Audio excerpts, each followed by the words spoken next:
حضور پاک کے زمانے میں دو طرح کا علم تھا، ایک زبان والوں کے لیے اور ایک دل والوں کے لیے۔ جن لوگوں نے وہ صرف زبانی علم سیکھا انہی میں سے کوئی خارج ہوا، کوئی منافق ہوا، اور جن لوگوں نے وہ باطنی علم، دل والا علم بھی سیکھا وہ تو ایک صحابی یا رسول اللہ کہلائے اور ولیوں سے بھی اعلیٰ مقام حاصل کر کے چلے گئے۔ ظاہری علم کتابوں میں، حدیث شریف میں، ہر علماء کے پاس مسجد میں موجود ہے، لیکن وہ باطنی علم نہ مسجدوں میں ملتا ہے نہ حدیثوں میں ملتا ہے۔ قرآن مجید میں صرف 3 الفاظ ہیں باطنی علم کے، قرآن مجید میں صرف 3 الفاظ ہیں، باقی سب علم شریعت ہے۔ اور وہ 3 الفاظ کیا ہیں جن کو تم کہتے ہو حروف مقطعات؟ تم کہتے ہو حروف مقطعات، آگے چلو، آگے تو زہری زہر ہے۔ سلطان صاحب فرماتے ہیں میں نے کسی مدرسے میں نہیں پڑھا، قرآن مجید کا پہلا لفظ لے لیا، الف سے اللہ اللہ کرتا رہا، اور اللہ اللہ کرنے سے میرا سینہ منور ہو گیا۔ جب سینہ منور ہو گیا تو اس میں ظاہری اور باطنی علوم خود بخود دیا۔ وہ باطنی علم حدیث شریف میں بھی نہیں ہے، قرآن مجید کی تشریح حدیث شریف میں ہے، لیکن باطنی علم حدیث شریف میں بھی نہیں۔ حدیث شریف میں صرف اشارہ ہے۔ حضرت ابو ہریرہ رضی اللہ تعالیٰ فرماتے ہیں کہ مجھے حضور پاک سے 2 علم حاصل ہوئے، ایک تو میں بتا دیا، اگر دوسرا بتاؤں تو تم مجھے قتل کر دو۔ اس کا مطلب ہے کہ وہ حدیث شریف میں بھی نہیں ہے، تو پھر وہ باطنی علم کہاں ہے؟ کبھی سوچا؟ وہ بہت ہی ناپید ہے، وہ حضور پاک کے سینے مبارک میں ہے، اور وہ سینہ بائی سینہ مستحق لوگوں کو ملتا ہے۔ جس طرح ظاہری علم کے لیے سفید کاغذ چاہیے، اسی طرح باطنی علم کے لیے سفید سینہ چاہیے۔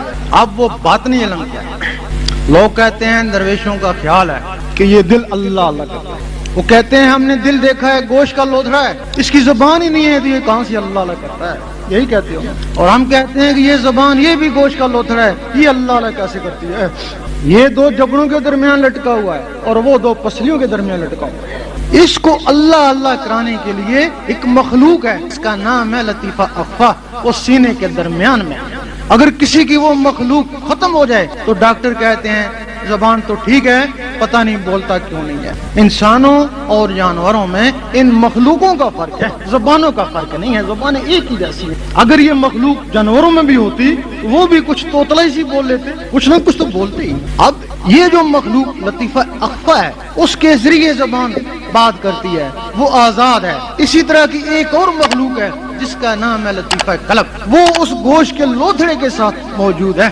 اگر کوئی شخص اس کو بھی آزاد کرا لے تو جس طرح یہ زبان اللہ اللہ کرتی ہے اس طرح وہ دل اللہ اللہ کرتا ہے۔ یہ زبان جب اللہ اللہ کرتی ہے تو جنبش میں آتی ہے، اسی طرح وہ گوشت کا لوتھڑا جب اللہ اللہ کرتا ہے تو دل کو جنبش ہوتی ہے، جب دل کو جنبش ہوتی ہے تو ادھر عرش مولا کو جنبش ہوتی ہے۔ فرشتے پوچھتے ہیں اے اللہ یہ کیا ہو رہا ہے؟ اللہ تعالیٰ فرماتا ہے میرا ایک خاکی بندہ جس پہ انکار سجدہ ہوا تھا، آج وہ نہیں، آج اس کا دل میرے ذکر میں مصروف ہے۔ فرشتے کہتے کاش ہم بھی اس طرح کے انسان ہوتے، ہمارے اندر بھی ایسا دل ہوتا، ہم بھی تیرے عرش مولا کو ہلاتے۔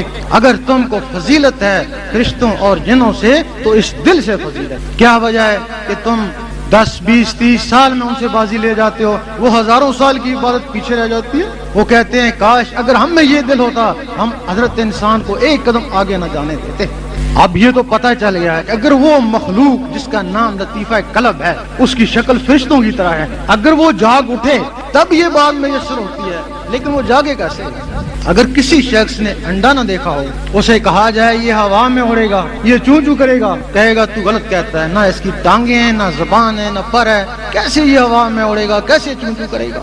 اس کا نام بیضہ ہے، تمہارے بیضے کی نقل ہے، تمہارے اندر بیضہ ناسوتی ہے، اس کے اوپر 3 چھلکے ہیں اور تمہارے سینے والے کے اندر 1,80,000 جالے ہیں۔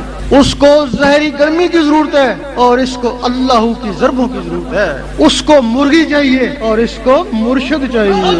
اس کے اندر ایک چوزا بند ہے، دکھتا نہیں ہے لیکن چوزا بند ہے، اور اس کے اندر ایک فرشتہ بند ہے۔ جب گرمی سے وہ چوزا پھٹتا ہے تو اس کو کوئی سکھاتا نہیں ہے، بغیر سکھے سکھائے چوں چوں کرتا ہے، اس کی فطرت ہے۔ اور جب یہ پھٹتا ہے تو بغیر سکھے سکھائے اللہ اللہ کرتا ہے۔ اس وقت آدمی دیکھتا ہے کہ میرے اندر کون سی مخلوق جاگ اٹھی جو اللہ اللہ کر رہی ہے۔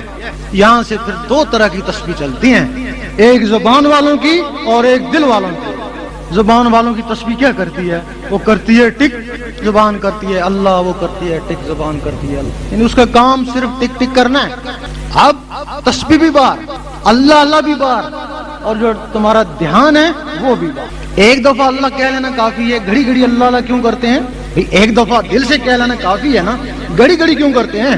جس طرح بادل آپس میں ٹکراتے ہیں تو بجلی بنتی ہے، اسی طرح لفظ اللہ اللہ جب آپس میں ٹکراتے ہیں تو نور بنتا ہے۔ اب تمہارا دھیان بھی بار اور وہ جو نور بن رہا ہے وہ بھی بار۔ یہ عبادت ضرور ہے لیکن یہ روحانیت نہیں، عبادت ہے روحانیت نہیں۔ یہ عام لوگوں کی تسبیح ہے، اور خاص کی تسبیح کیا ہے؟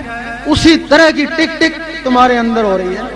اب وہ جو چیز بیدار ہو چکی، اب آدمی اس کا استاد بن جاتا ہے۔ اب اس کو کہتا ہے کہ تیری تسبیح یہ ٹک ٹک ہے، اس کے ساتھ اللہ اللہ کر، 3 سال تک اس کے ساتھ اللہ اللہ ملاتا ہے، کبھی مٹتی ہے کبھی ہٹتی ہے، کبھی ملتی ہے کبھی ہٹتی ہے، اور 3 سال کے بعد اتنا پختہ ہو جاتی ہے کہ وہ ڈٹ کر سوتا ہے اور اس کا دل اللہ اللہ کرتا ہے۔ سبھی سلطان بو رحمۃ اللہ فرماتے ہیں کچھ جاگتے ہوں ستے ہوں تو کچھ ستے ہوں جاگتے ہوں۔